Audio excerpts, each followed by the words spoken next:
శ్రీపాదరాజం శరణం ప్రపద్యే. శ్రీపాద సుధాశ్రవంతి కార్యక్రమానికి మీకందరికీ స్వాగతం. శ్రీపాద సుధాశ్రవంతి కార్యక్రమాన్ని ఆదరిస్తున్న మీకందరికీ నా కృతజ్ఞతలు. శ్రీ వేదవ్యాస మహర్షి 18 పురాణాలను, ఉపనిషత్తులను, పంచమవేదం అని పిలువబడే మహాభారత గ్రంథాన్ని వ్రాశారు. దత్తపురాణం అనేది ఈ 18 పురాణాలలో ఒకటి. నైమిసారణ్యంలో వేదవ్యాసపీఠం అనే ప్రదేశం ఒకటి ఇప్పటికీ ఉంది. అక్కడ సాక్షాత్తు శ్రీ దత్తాత్రేయుల వారు శ్రీ వేదవ్యాస మహర్షికి దర్శనమిచ్చి తమ చరిత్రను తామే మహర్షికి చెప్పి గ్రంథంగా వ్రాయించారు. దత్తపురాణంలో శ్రీ అనఘాష్టమి వ్రతాన్ని గురించి వివరించారు.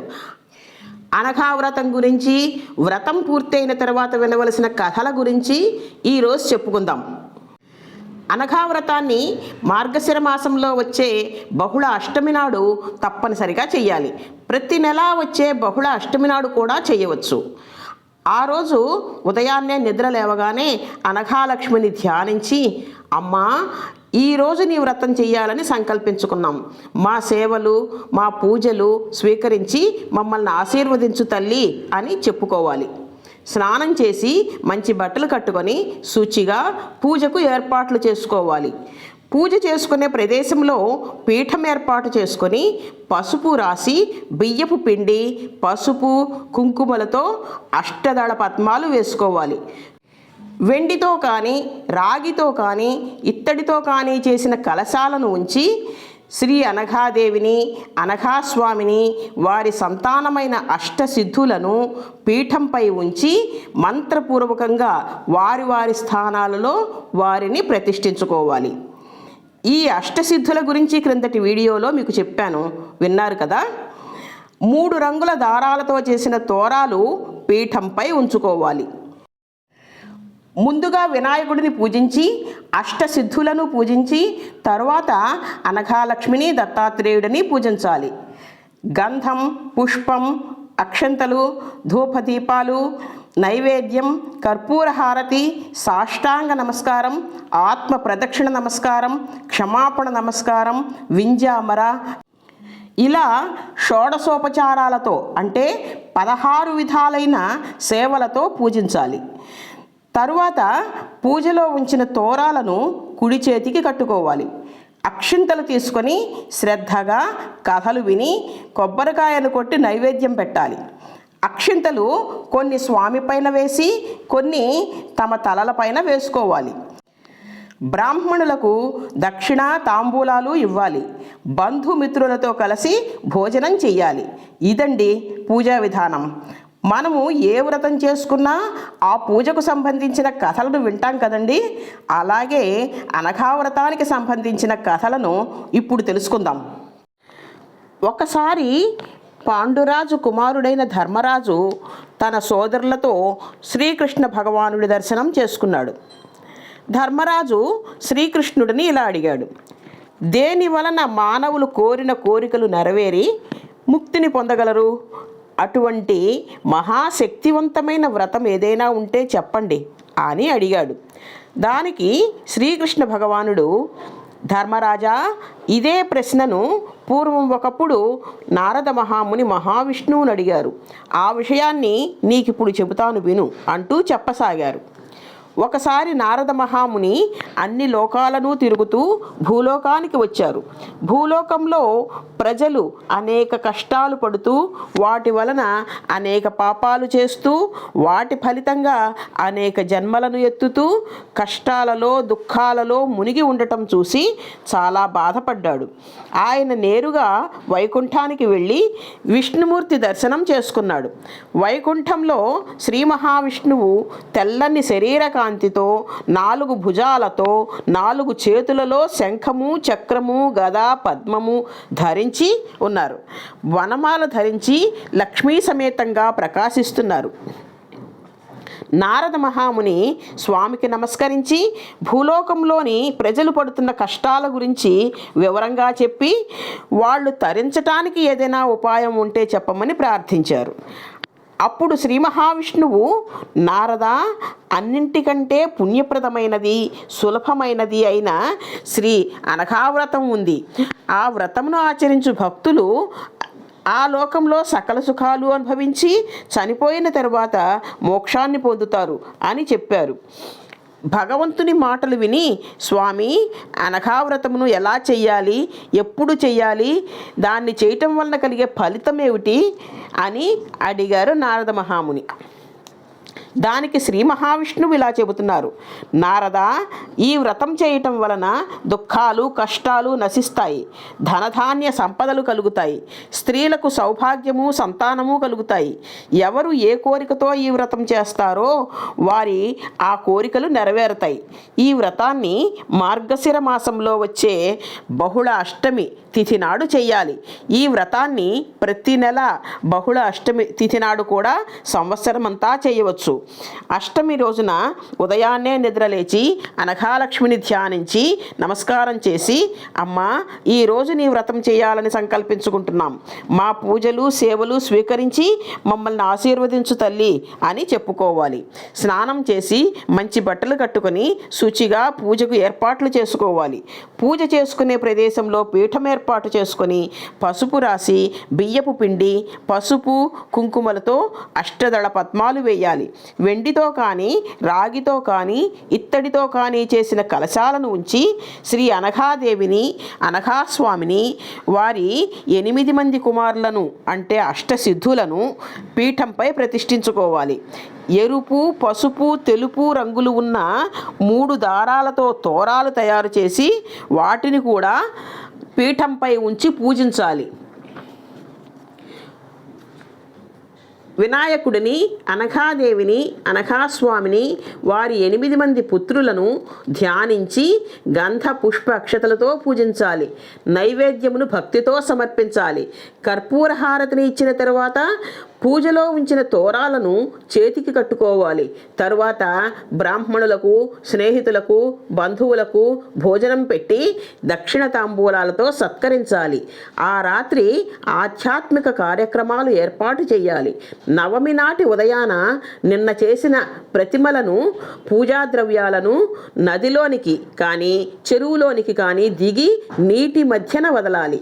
ఈ విధంగా భక్తి శ్రద్ధలతో ఈ వ్రతాన్ని చేసేవారి పాపాలన్నీ నశిస్తాయి. పుణ్యము, వంశం అభివృద్ధి చెందుతాయి. జన్మరాహిత్యం అంటే ముక్తి కలుగుతుంది అని శ్రీ మహావిష్ణువు నారదునితో చెప్పారు. ధర్మరాజా, త్రేతాయుగంలో పరశురాముడు, దశరథుడు తన భార్యలతోనూ, శ్రీరాముడు సీతతోనూ ఈ వ్రతాన్ని చేశారు. అంతెందుకు, మీ అమ్మగారు కుంతీదేవి దూర్వాస మహాముని ఆధ్వర్యంలో అష్టాదశ శక్తిపీఠాలలో ఒకటైన పీఠికాపురం క్షేత్రంలో కుంతీమాధవస్వామి ఆలయంలో శ్రీ అనఘాదత్త వ్రతం చేసిన తర్వాతే కదా కష్టాల నుంచి బయటపడింది. అలాగే అలర్క మహారాజు, ప్రహ్లాదుడు, నహుష చక్రవర్తి, కార్తవీర్యార్జునుడు ఈ వ్రతాన్ని చేసి మంచి ఫలితాలను పొందారు. ధర్మరాజా, నీ మంచి కోరి నేను ఈ వ్రతాన్ని నీకు చెబుతున్నాను. భక్తి శ్రద్ధలతో ఈ వ్రతాన్ని చేసేవారికి మంచి సంతానం కలుగుతుంది. రుణ బాధల నుండి విముక్తి కలుగుతుంది. సకల ఐశ్వర్యాలు కలుగుతాయి. నూతన గృహ ప్రాప్తి కలుగుతుంది. సద్గురువు కృపా కటాక్షాలు ఎప్పుడూ తోడుంటాయి. ఆయురారోగ్యాలు, పశువులు, భూములు వృద్ధి చెందుతాయి. చివరికి మోక్షం కలుగుతుంది.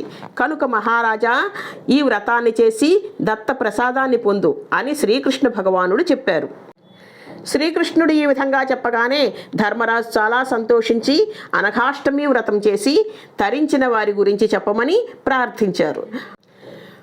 అప్పుడు శ్రీకృష్ణుడు, ధర్మరాజా, జంభాసురుడనే రాక్షసుడితో యుద్ధంలో ఓడిపోయిన దేవేంద్రుడు శ్రీ అనఘావ్రతమును చేసి దత్త అనుగ్రహాన్ని పొంది తన రాజ్యాన్ని తిరిగి పొందాడు. ఆ కథ చెబుతాను విను. పూర్వం ఒకప్పుడు జంభాసురుడనే రాక్షసుడు బ్రహ్మదేవుని కోసం తపస్సు చేసి ఆయనను మెప్పించి అనేక వరాలు పొందాడు. వరాలు పొందిన గర్వంతో జంభాసురుడు స్వర్గంపై దండెత్తాడు. దేవేంద్రుని నాయకత్వంలో దేవతలు, జంభాసురుని నాయకత్వంలో రాక్షసులు రాక్షసులు 1 సంవత్సరం పాటు యుద్ధం చేశారు. రాక్షసుల ధాటికి తట్టుకోలేక దేవతలు పారిపోవటం మొదలుపెట్టారు. రాక్షసులు వాళ్ళని హేళన చేస్తూ వెంటబడి తరమసాగారు. అప్పుడు దేవేంద్రుడు బృహస్పతి లాంటి గురువులను కలుసుకొని, ఇప్పుడు మనం ఏం చెయ్యాలి, మన రాజ్యాన్ని తిరిగి మనం ఎలా పొందగలం, ఏదైనా మార్గం ఉంటే చెప్పండి అని వేడుకున్నాడు. దానికి వారు సహ్యాద్రి పర్వతాలలో శ్రీ దత్తాత్రేయ స్వామి వారు ఆశ్రమం ఏర్పాటు చేసుకుని ఉంటున్నారు, ఆయనను శరణు వేడండి, ఆయన దయ వలన మాత్రమే మీరు తిరిగి రాజ్యాన్ని పొందగలరు. అయితే ఆయనను గుర్తుపట్టడం చాలా కష్టం, ఆయన వేరే వేరే వేషాలలో కనపడతారు, ఆయనను చూసి దురాచారపరుడని మోసపోకండి. మీ రాజ్యం మీకు వచ్చే వరకు ఆయన ఏమి అన్నా ఓర్చుకోండి, ఆయన పాదాలు వదలకండి. మీరు మీ భక్తితో ఆయనను సంతోషపెట్టగలిగితే ఆయన అనుగ్రహంతో మీరు శత్రువులను ఓడించగలరు అని వాళ్ళకి సలహా ఇచ్చారు. దేవతలందరూ సహ్యాద్రి పర్వతాలలో ఉన్న శ్రీ దత్తప్రభువుల ఆశ్రమానికి చేరారు. వాళ్ళు ఆశ్రమానికి చేరేసరికి దత్తస్వామి మధుపానం చేస్తూ, అంటే సారాయిని తాగుతూ, ఒడిలో ఒక స్త్రీని కూర్చోబెట్టుకుని సరసాలాడుతూ చుట్టూ అనేక మంది స్త్రీలతో దురాచారపరుడైన వ్యక్తిగా కనిపించాడు. అయినా వాళ్ళు ఆయన పాదాలు పట్టుకున్నారు. దేవదేవా, జంభాసురుని చేతిలో ఓడిపోయి మిమ్మల్ని శరణుజొచ్చాము, మమ్మల్ని కాపాడండి, మీకన్నా మాకు వేరే దిక్కులేరు అని వేడుకున్నారు. చాలా కాలం వాళ్ళు అలాగే ఆయనకు సేవలు చేస్తూనే ఉన్నారు. మా దేవలోకం మాకిప్పించండి అని బ్రతిమాలుతూనే ఉన్నారు.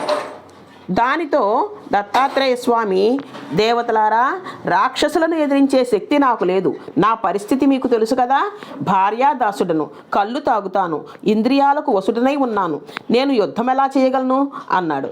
దానికి దేవతలు, స్వామి, నీవు జగన్నాథుడవు, నీ విజ్ఞాన మహిమతో అందరి అజ్ఞానాన్ని పోగొట్టే నీకు, నీ చూపుతోనే అందరినీ పవిత్రులను చేసే నీకు పైకి కనిపించే లౌకిక దోషాలు అంటుతాయా, నువ్వెప్పుడూ పరమ పవిత్రుడవే అని అన్నారు. వారి మాటలకు సంతోషించిన దత్తస్వామి వారితో ఆ రాక్షసులను ఎలాగైనా ఇక్కడికి తీసుకుని రండి అని చెప్పారు. దేవతలు రాక్షసుల దగ్గరకు వెళ్ళి వాళ్ళని యుద్ధానికి రమ్మని రెచ్చగొట్టారు. రాక్షసులు దేవతలను తరుముతూ దత్తాత్రేయుడు ఉన్న ఆశ్రమం దగ్గరికి తీసుకుని వచ్చారు. ఆశ్రమం దగ్గరకు వచ్చిన రాక్షసులకు దత్తస్వామి పక్కనే కూర్చుని ఉన్న అతిలోక సుందరి అయిన అనఘాలక్ష్మి కనిపించింది. ఆమెను చూడగానే వారికి ఆమెపై మోహం కలిగింది. ఆమెను బలవంతంగా తీసుకుని వెళ్ళటం మొదలుపెట్టారు. ఆమెను పల్లకిలో కూర్చోబెట్టుకుని ముందుకు కదిలారు.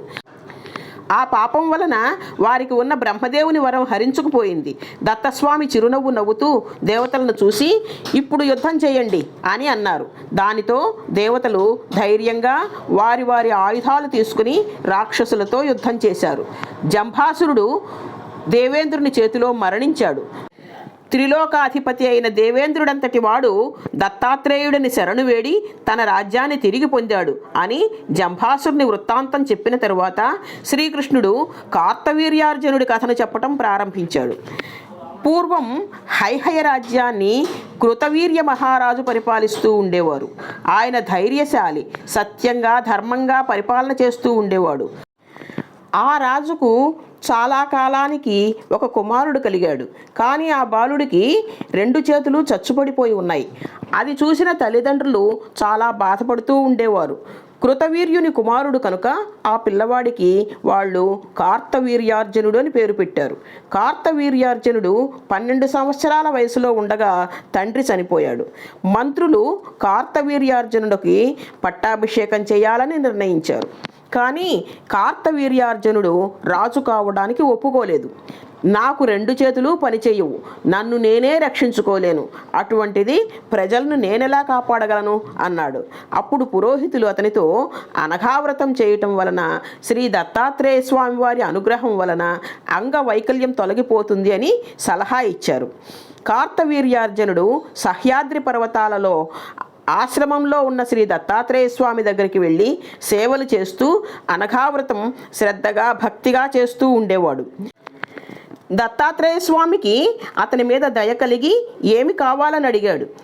కార్తవీర్యార్జునుడు 4 వరాలు కోరాడు. 1, తనకు 1000 చేతులు కావాలి. 2వది, తాను భూమండలమంతా పరిపాలించాలి. 3వది, తాను ఎప్పుడైనా ధర్మం తప్పి ప్రవర్తిస్తే గురువులు పెద్దలు అయిన వారు సరైన మార్గాన్ని బోధించాలి.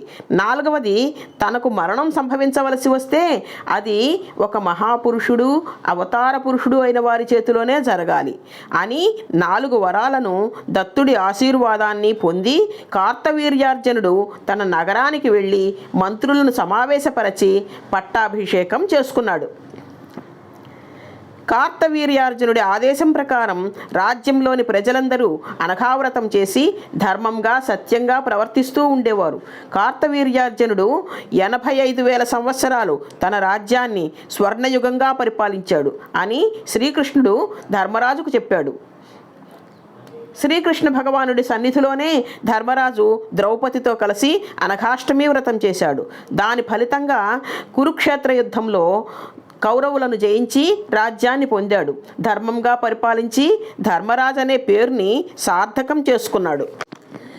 కార్తవీర్యార్జునుడు శ్రీ అనఘావ్రతమును చేసి శ్రీ దత్తాత్రేయుల వారి అనుగ్రహాన్ని పొందినది మార్గశిర బహుళ అష్టమి నాడే. దేవేంద్రుడు జంభాసురుని చంపి శ్రీ దత్తాత్రేయుల వారి అనుగ్రహంతో తిరిగి తన రాజ్యాన్ని సంపాదించుకున్నది కూడా అష్టమి నాడే. కనుక దత్తభక్తులైన వారందరూ తప్పకుండా భక్తి శ్రద్ధలతో అనఘాష్టమి వ్రతాన్ని చెయ్యాలి. ఈ అనఘాష్టమి వ్రతాన్ని చేయటం వలన సకల పాపాలు పోతాయి, సుఖ సంపదలు కలుగుతాయి, అజ్ఞానం తొలగిపోతుంది, జ్ఞాన ప్రకాశం కలుగుతుంది, అష్ట కష్టాలు తీరతాయి, అష్ట ఐశ్వర్యాలు కలుగుతాయి, వివాహం కాని వారికి వివాహం జరుగుతుంది, సత్సంతానం కలుగుతుంది, అన్ని రంగాల వారికి అభివృద్ధి కలుగుతుంది.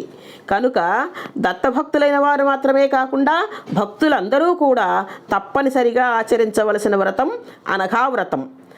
అందరికీ అనఘాలక్ష్మి సమేత శ్రీ దత్తాత్రేయుల వారి కరుణా కటాక్షాలు కలగాలని మనస్ఫూర్తిగా కోరుతున్నాను. అందరికీ నమస్కారం అండి. నేను చెబుతున్న విషయాలు మీకు బాగున్నాయనిపిస్తే సబ్స్క్రైబ్ చేయండి, లైక్ చేయండి, షేర్ చేయండి. మీకు తెలిసిన వాళ్ళకి, చుట్టాలకి, బంధువులకి అందరికీ కూడా షేర్ చేయండి. ఎక్కువ మంది ఈ వీడియోస్ చూసేందుకు ప్రోత్సహించండి. ధన్యవాదాలు.